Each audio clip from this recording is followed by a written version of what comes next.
पतंजलि आयुर्वेद योग गुरु बाबा रामदेव और आचार्य बालकृष्ण के खिलाफ सुप्रीम कोर्ट में जो अवमानना का मामला चल रहा था उसमें उनको राहत मिल गई है।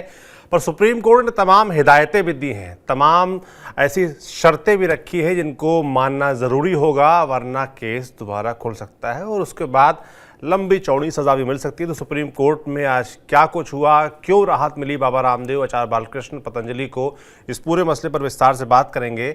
और विषयों पर बात करने के लिए हमारे साथ जुड़ेंगे हमारे वरिष्ठ अतिथि पीयूष पांडे जी। पीयूष जी, सुप्रीम कोर्ट इस मामले में भयानक सख्त दिख रहा था, लगातार लंबे समय से दौड़ भाग कोर्ट में जारी थी आचार्य बालकृष्ण, बाबा रामदेव, पतंजलि के वकीलों की, और आज लंबे समय बाद राहत मिल गई है। मगर आज भी तमाम सख्त टिप्पणियां की गई हैं, हिदायतें दी गई हैं। कोर्ट में क्या कुछ हुआ बताइए।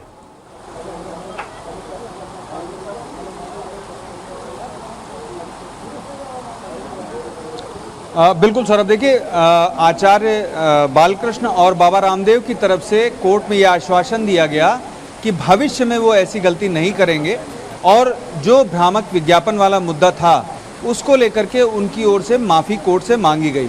और पहले भी उनकी ओर से कोर्ट से माफ़ी मांगी गई थी, तब कोर्ट ने कंडीशंस रखी थी कि आप फुल पेज विज्ञापन देंगे अखबारों में और इस बारे में स्पष्ट करेंगे कि जो आपकी ओर से प्रेस कॉन्फ्रेंस की गई थी हमारे आदेशों के बाद और जो अनुपालन करने से एक तरह से अवज्ञा की गई थी, तो उस पर आप पूरा विज्ञापन देंगे। और उन्होंने विज्ञापन दिया था। इसके बाद सुप्रीम कोर्ट में हेयरिंग हुई थी, जब सुप्रीम कोर्ट इस मामले पर संतुष्ट हो गया कि बाबा रामदेव और आचार्य बालकृष्ण इस मामले में जो पूर्व में गलतियां हुई थी वो सुधारना चाहते हैं और भविष्य में ऐसी गलतियां नहीं करेंगे और जो हुआ था वो भूल से हो गया था। तो इस स्थिति के मद्देनज़र सुप्रीम कोर्ट ने आज जो उनके खिलाफ अवमानना की कार्रवाई शुरू की थी वो मामला बंद कर दिया।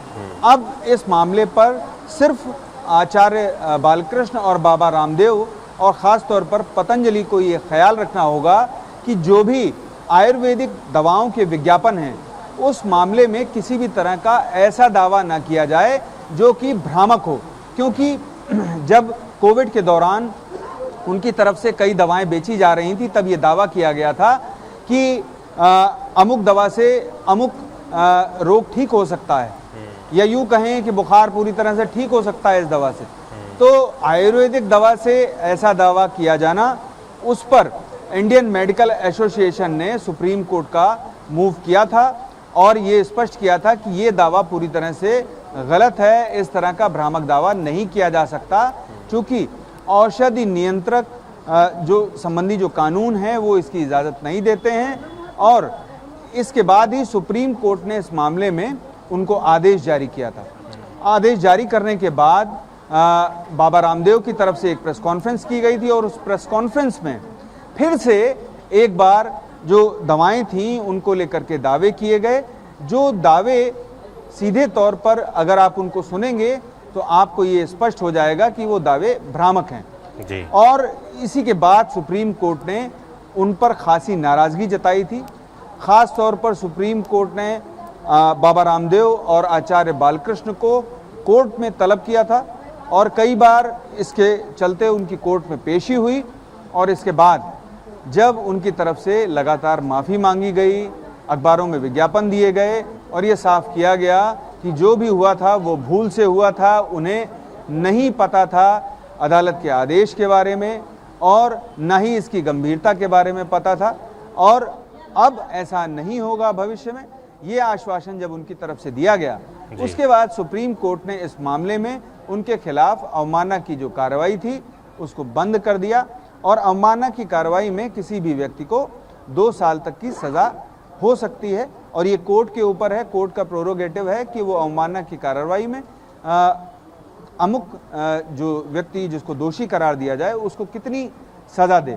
हालांकि इस मामले में बाबा रामदेव और आचार्य बालकृष्ण को सुप्रीम कोर्ट ने एक तरह से माफ़ करते हुए उनके खिलाफ अवमानना की जो कार्रवाई है उसको बंद कर दिया है। अब देखना ये है कि वो भविष्य में जो यहाँ पर उनकी ओर से आश्वासन दिया गया है उसका कितना अनुपालन करते हैं। जी सौरभ, बिल्कुल इस पर नज़र सुप्रीम कोर्ट की भी रहेगी, हमारी भी रहेगी। मैं वो माफ़ीनामा पढ़ के बता देता हूँ जो बाबा रामदेव की तरफ से कोर्ट में रखा गया था। मैं विज्ञापनों के मुद्दे के संबंध में बिना शर्त माफ़ी मांगता हूं। मुझे इस गलती पर गहरा अफसोस है और मैं अदालत को आश्वस्त करना चाहता हूं कि इसे दोहराया नहीं जाएगा। 21 नवंबर 2023 को कोर्ट के आदेश के उल्लंघन पर भी मैं माफ़ी मांगता हूं। मैं हमेशा कानून और न्याय की गरिमा को बनाए रखने का वचन देता हूं। सुप्रीम कोर्ट में बाबा रामदेव ने ये माफ़ीनामा दाखिल किया था। पीयूष जी, मैं जानना चाहता हूँ, इस मामले पर उत्तराखंड सरकार और केंद्र सरकार से भी जवाब मांगा गया था कि आपने एक्शन प्रॉपर क्यों नहीं लिया, उस पर क्या कुछ बातचीत हुई आज?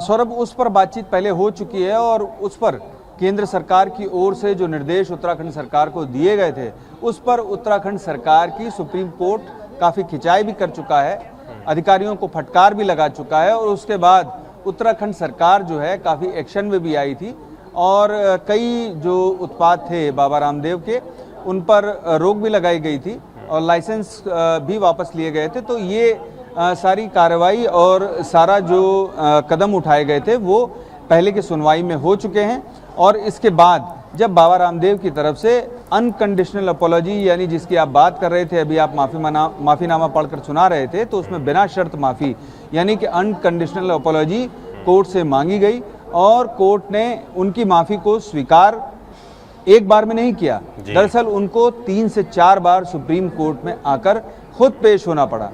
बाबा रामदेव और बाबा जो आचार्य बालकृष्ण हैं वो कोर्ट में आकर पेश हुए, कोर्ट की पूरी हेयरिंग अटेंड की और उसके बाद अदालत ने इस मामले में उनकी माफ़ी को स्वीकार किया और उन्हें जो लगातार कोर्ट में बुलाया जा रहा था उससे भी मुक्त कर दिया।